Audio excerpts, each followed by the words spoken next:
Hi everyone, Messy Coder back again with another scriptable object tutorial. That's right, in this video we're actually going to start making scriptable objects. We're going to create some assets, we're going to create some fun variables and scripts. We're going to make ourselves a pizzeria, and in the pizzeria we're going to make ourselves some pizzas. That's right, you're going to make us some pizzas with the scriptable objects. A lot of fun. Oh, maybe we can make some hot dogs next time. Look, there's a hot dog up there. That looks a bit juicy. Alright guys, sit back, enjoy, get your scriptable object pen out, and I'll see you in a second.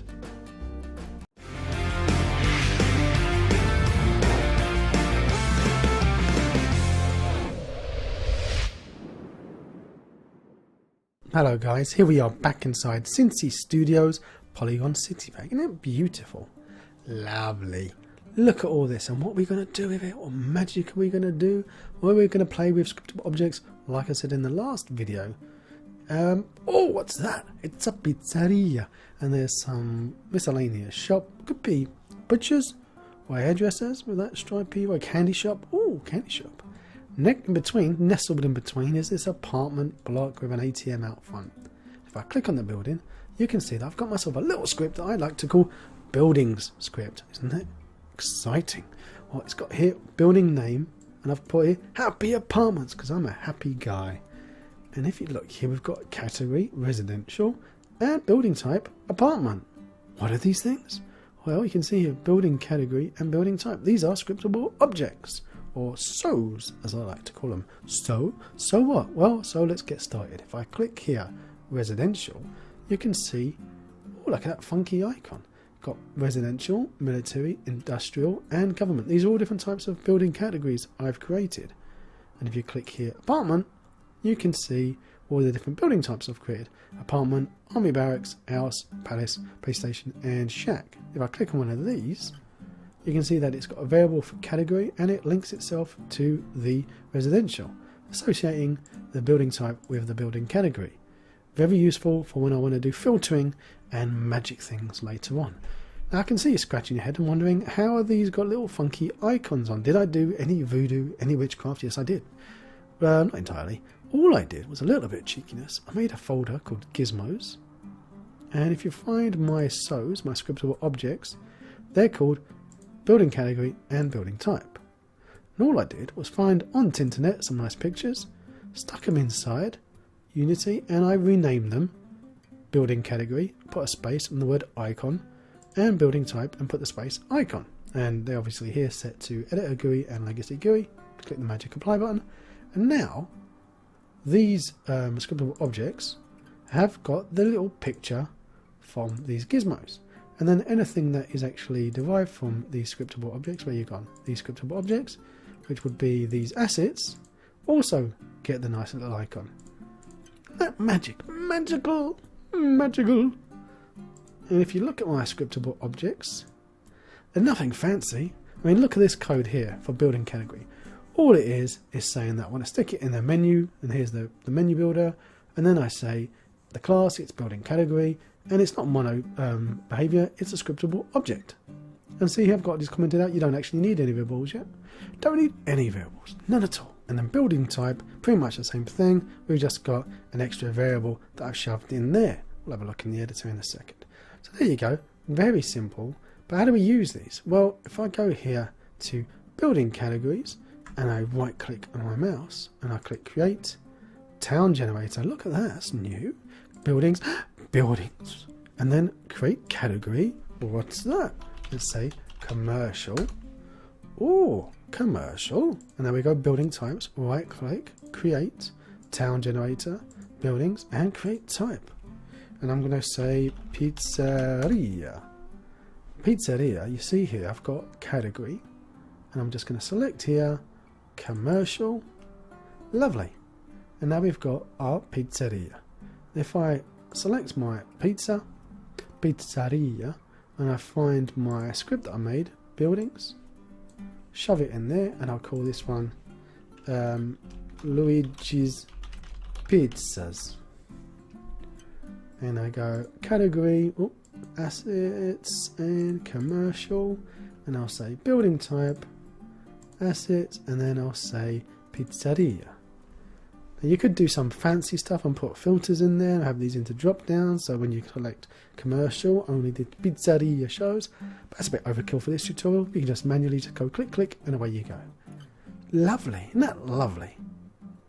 Lovely. And if you weren't going to do it, you just you wouldn't need that at all. You wouldn't need that because you could just reference pizzeria and you could get the category type from pizzeria. I've only put this one in here just to show you in this tutorial that you can make a variable for category. But pretty much now that you've got that associated to this, you're referencing pizzeria, and then you can say, hey pizzeria, what is your category? And pizzeria would say, my category is a commercial. And you go, that's very interesting, pizzeria.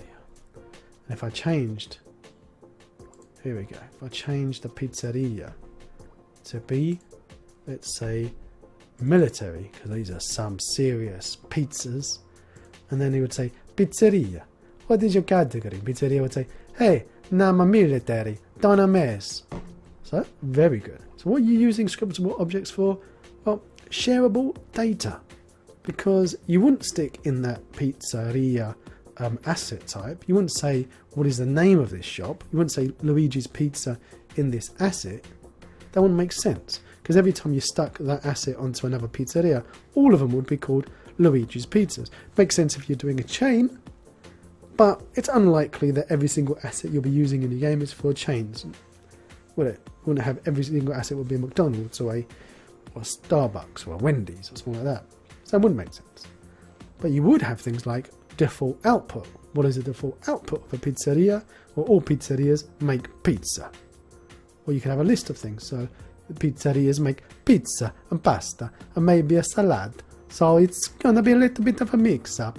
You could have default input. So you could have a list of input items, input resources. So that's pizza dough and a tomato. So lots of things. These are shared throughout everything that references these assets. What's fantastic about that is that say we had 10 pizzerias in our scene, all of them referencing the same asset. When I change that one asset, all of those pizzerias are now updated. And I can hear banging downstairs.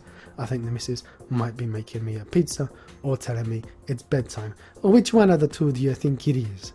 So what are we going to do next? Well, let's make some pizzas. Make a new scriptable object for resource, and we'll have that as the new variable in this pizzeria for default output. What do you think? Alright, let's click pause, check to see what all that banging was about, and I'll be back in a second.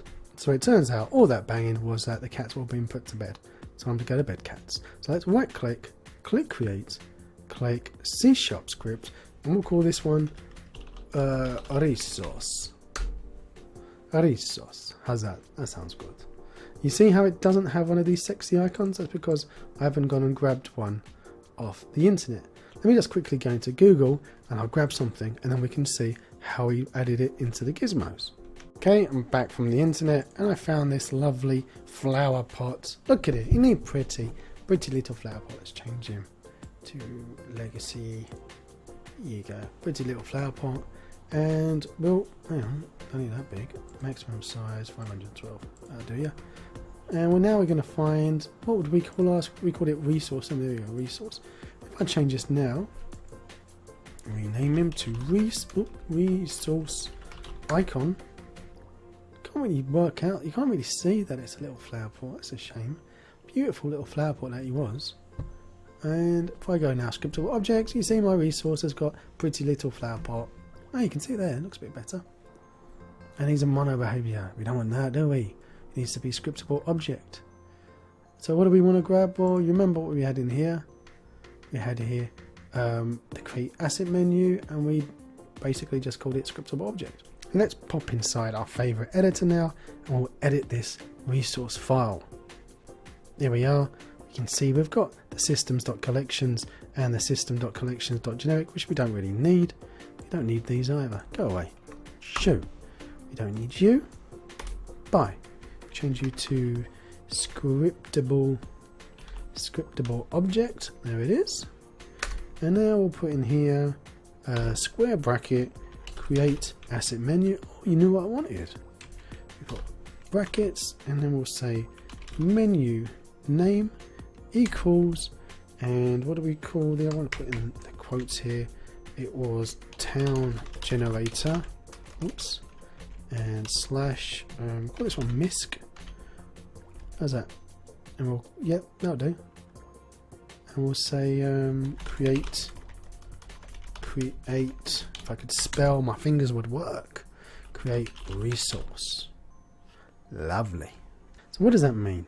Well, that means that when I right click my mouse, I'll first see town generator in the create, and then when I click town generator, I'll see misc, see how, because it's got a slash after it's a folder, and then I'll see here create resource as the last thing in that menu list. If I put another slash on it and then I add something else, there'll be another nested menu. Now what have I got inside my class or resource? Well, I've got nothing at the moment.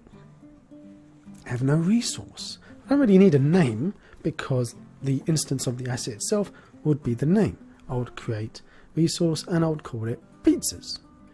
Now you could have in here a public list, and I could have here a public list of resources, and I would call it requirements, or I'll call it even resources if I wanted, equals new list and resource, you know, whoops, and curlies. We could do that if we wanted, and now we've actually got a list of resources attached to this asset that we could then populate with other resources. That way you could have pizza as a resource, tomato as a resource, and as such pizzas require tomatoes. Let's just click save, see what that looks like inside the editor. If I click now, and let's make a new folder and call this one resources, and in here we make right click, town generator, misc, create resource, and we'll call this one pizza. And you see here we've got resources, and if I do now and I'll say resource pizza dough, and I'll say resource tomato, and I'll say another one, what should we say, cheese, generic cheese and tomato pizza. So we've got here a pizza, and we've got 3 other resources. Let's say that this has 3, and my pizza requires cheese, requires tomato, and it requires a pizza dough. Not the most exciting use of scriptable objects, but I think it illustrates a purpose, doesn't it? It says that we've got here one scriptable object instance that we've made, and it is pizza for this resource, and it has here a variable of resources. It's a list of 3 things, and then it's calling more. And now whenever I reference pizza, I know that pizza is made of these 3 things. If I was actually going to change pizza name to be tomato pizza, or even better, change it to be pizza margherita, then you'll see that all the objects that are referencing my pizza now know that it's pizza margherita. So if I change pizza dough to be a chewy pizza dough, we see that my pizza margherita knows it's a chewy pizza dough. And if I change it to be back to pizza dough, it's not so chewy, then it's back to pizza dough. So nice, isn't it? I mean, it works. It works well as an example for us to have in this tutorial. And that was really easy, wasn't it? We saw how quick it was, literally just a line of code. And look how easy that was. All we did was say, create asset menu, menu name. We gave it the path that we want our menu to be. We changed mono behavior to be scriptable object. And just for squits and giggles, we created a public list resource and we said, hey, we're going to call you resource, you're a new list of resource. That was all it was. We don't even need this. We can get rid of that and just have it like we had the building categories. But this makes it a little bit more interesting. Talking about interesting, let's find our building types and add in a new variable for resource. And we can just grab this one, copy, seeing as we've done all the work so far, and pop into building type and have a play. Here we are inside building type, and because I want to make a list, look, if I just shove a list in here, it's going a bit upset. You see it's got some red squiggles.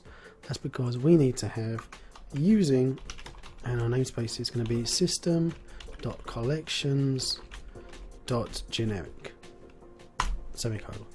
See how it's nice and bright and white? That's because now we're using it and this has turned green. We're still not using the system.collections. We might do one day, I don't know. Just leave it in there. See how we needed this one and I deleted it? We brought it back. We brought you back. It's all good. So we're not going to call it resources, we're going to call it default output. And now we need another one, and we're going to call it default input. Do we want that? So you'd have that default output, default input, and you'd think, there we go, that's a good use. You don't need that. You don't need it because you've got scriptable objects. Why don't you need default input?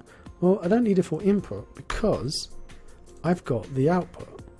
Because we've got the output and we save a resource asset, if you look at the resource asset, resource already knows what his requirements are because he's got a list of resources that he needs, and it's public. And because it's public, we can use him, we can call him.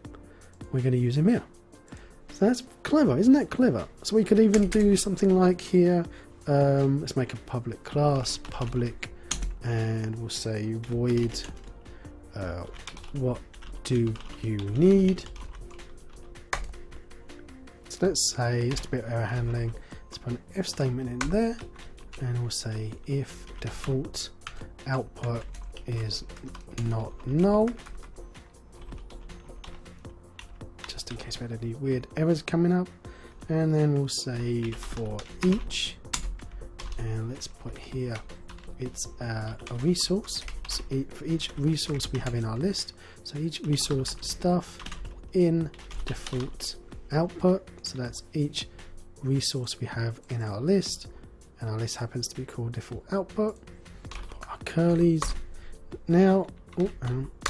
So we've got now our for each starting for our resource stuff, and this resource stuff is going to be the margarita. So it's a margarita pizza. Now we know we need a margarita pizza, so it doesn't really help us. So we need now to go through the for each of these ones.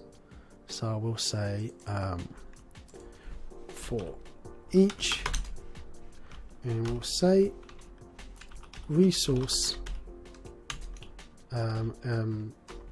ingredients, or what should we call it? Resource ingredients in stuff dot resources, because don't forget that's what the list was called in our resource. And now we'll say debug log and ingredients. Okay, wonderful. Isn't that wonderful? Let's just do a quick recap. We've got here our resource that we created, this asset type, and it's called resource. It's a scriptable object. We'll find it in the town generator misc, and there's the menu create resource, and it's got one variable, and that variable is a list of resources. So it's a resource that can be made up of resources. We're calling this list of resources resources. How many times can we say resources? And in our building type asset, you can find it town generator building and create type. This scriptable object building, when you create it, you'll create assets made up of these variables. One of these variables now is a list of resources that we're calling default output. And it's a new list of resources. We've got here a method. What do you need? So we're saying that if default output is not null, if there's something in this list, then we're going to go through all of the stuff in that list. of default outputs. For each of those things, we're going to find what ingredients make up that stuff. We could call it components, but for the sake of this, I've just called it ingredients. Change it later in your own thing, because it doesn't really make much sense. And then for each of those, we're going to output it in the debug log ingredients. See here, ingredients, same thing. So now we're going to go into buildings, and from buildings script, we're going to call this method. Now inside buildings, we're going to add a start. So that's a private void start. And now we're going to do a quick check. We're going to say that if building type does not equal null, or building with a big B, little b, building type does not equal null, then we're going to start saying Mr. Building Type, little b, dot, what do you need? Please tell me what you need. Because your what do you need method lives in an asset, you can't actually have this asset call his own what do you need. It doesn't have a void start. So the object that has the buildings script attached to it as a component, it can have a variable that calls the asset type building type. Because it's referencing this asset, it knows that building type dot what do you need method can be used. And there you go, you call that, and then that method in here will do all of its magic and output the log of what ingredients are needed for this resource. Isn't that clever? Let's go back inside the editor. Alright, so here's our pizza that we had with those 3 variables, the pizza dough, the tomato and the cheese. Here is our pizza dough. We don't actually add anything more into there. We could add more, but we're not going to. We'll find our building type of pizzeria. You see here now we've got default output. We'll change that to 1, and we'll find our resource, and we'll drag in the pizza margherita. Now when we click play, because on start on, where are you hiding? The on start on this script will actually look for that method in the pizzeria. Let's click play. Hang on, first before we click play, let's remove the pizzeria and just make sure it doesn't break. Okay. Yep, we've got no errors in the bottom left. Lovely jubbly. Now let's put back the pizzeria. Okay, and let's click play, and now we should see in the console tomato, dough and cheese. There we go. We've got, look in the bottom left hand corner, let's click escape so we can have a peek. Here we go, we've got 3 things have magically appeared. We've got pizza dough, we've got tomato, and we've got cheese. And what are these? These are the 3 ingredients that make up our pizza margherita pizza. Why is it in Mexican? I don't know. It's a margherita pizza. It's Italian, not a Mexican. Get out of my pizzeria, you're crazy. So it's 3 things that make up our margherita pizza. We've referenced those inside our pizza margherita asset as the 3 ingredients. That pizza margherita asset now lives inside our pizzeria, and our pizzeria lives inside, it's being referenced inside a script that's attached to that pizza building.